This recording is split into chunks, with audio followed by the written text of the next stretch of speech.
100 নফল হজের সওয়াব লাভ করিবার আমল।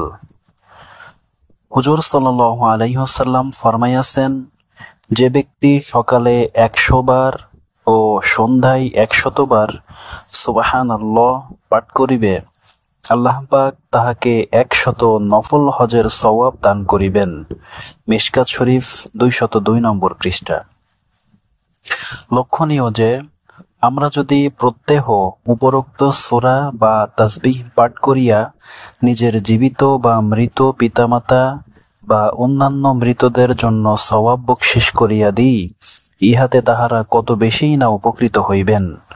হক্কানি আলেমগণ সওয়াব রেসানের যে সকল ভুল প্রথা হইতে বারণ করেন, উহার বদলে আমরা আমাদের নবী করিম সাল্লাল্লাহু আলাইহি ওয়াসাল্লাম এর বাতলানো এ সকল দামি দামি আমল নির্দ্বিধায় করিতে পারি। মহান আল্লাহ রব্বুল আলামিন আমাদের সকলকে উক্ত আমলটি বেশি বেশি করার তৌফিক দান করুন।